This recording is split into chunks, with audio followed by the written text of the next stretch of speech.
Hello everybody, Bobby Simmons, class of 82. I'm going to take this opportunity to extend my condolences to the McClough family, to Cindy and all the girls.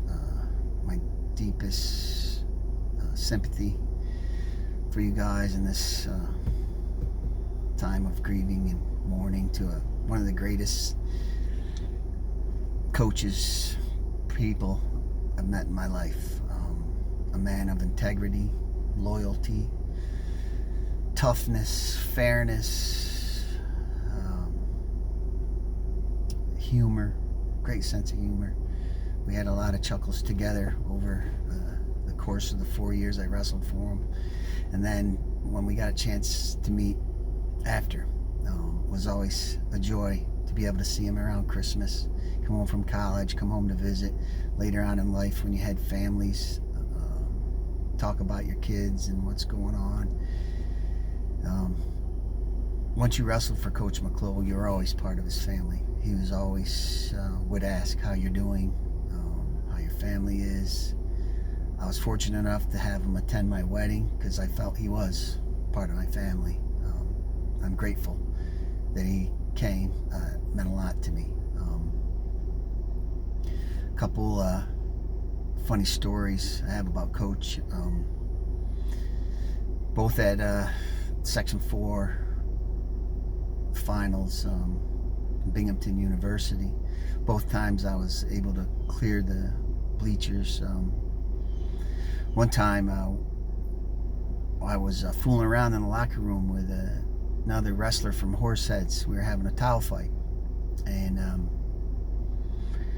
I snapped the towel at John Thomas and hooked the handle of the fire alarm, and it pulled it down, and consequently the fire alarm went off and they had to clear the gym right in the middle of a wrestling round. It's pouring down rain and sleet, and I went up to Coach and I said, "Coach, that's me. I pulled the fire alarm accidentally." And he's like, "What, Simmons?" And I said, "Yeah, I was in a towel fight with John Thomas and I accidentally hooked it." And he starts chuckling. He's like, "Oh my God." He goes, "You got to go tell the fire chief." So I went up to him, and it's embarrassing to say the least, but we got outside and everyone's standing in the miserable weather, and he just glanced over at me and grin, and then just start chuckling in that infectious laugh of his, and shake his head. The second time we had a little instance at that arena. Wasn't so pleasant for me. The semifinals my junior year, and I was down 5-4, and I was getting a little rough with the wrestler because I felt he was stalling, and I ended up losing a point for unnecessary roughness. The kid didn't finish the match, so he moved on to the finals, and I went to the wrestlebacks. But the events that happened after, the Newark Valley fans came out of the stands, the guy's father, the Waverly fans came out. We're all in a melee, not physically, just a lot of yelling and pointing fingers and so on. It finally kind of ended, and I knew I was going to have a come to Jesus meeting with Coach when he referred to me as Robert. Get your tail in the locker room, and I knew it wasn't going to be good. Just speaks volumes of what Coach expected from you. I got into the locker room, and he proceeded to tell me I embarrassed myself, I embarrassed him, I embarrassed the fans of Waverly, I embarrassed the community by my actions, and that stuck with me forever. He expected respect for everyone and sportsmanship, and that's a life lesson I learned and carry with me to this day. You keep control of your emotions, and don't disrespect others. It was a great lesson learned.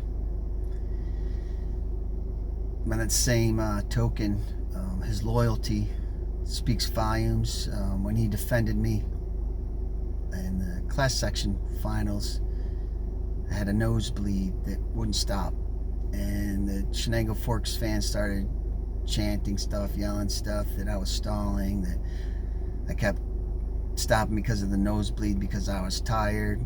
And the referee finally came over and kind of insinuated that I was trying to take breaks, and coach defended me. He's like, this is not what this boy's about. He wrestles 6 minutes. We all wrestle 6 minutes. He said it's not his character to stall or try to provide extra time to rest. And that spoke volumes to me, that he had your back when he felt you were wronged. So there's so many life lessons that this guy taught me. Another one is he'd always, a lot of wrestlers remember this, his scenarios, you're down 4-3, it's the third period, there's 30 seconds left, you're tired, what are you going to do? You got to dig down, you got to find something extra and score. You got to stay after it. And I use that. It echoes in my head every time life throws me a curve, and I got to dig down. It's the third period.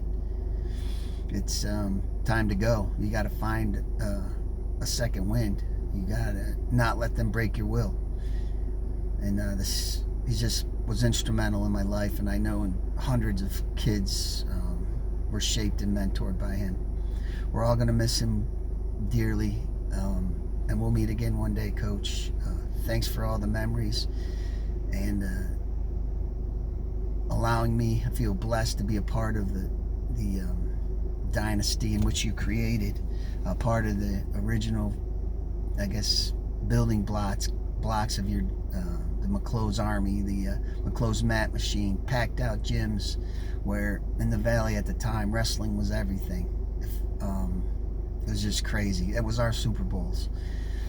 Those of us, are our World Series. It was fantastic time in my life that I'll never forget. And this guy did this.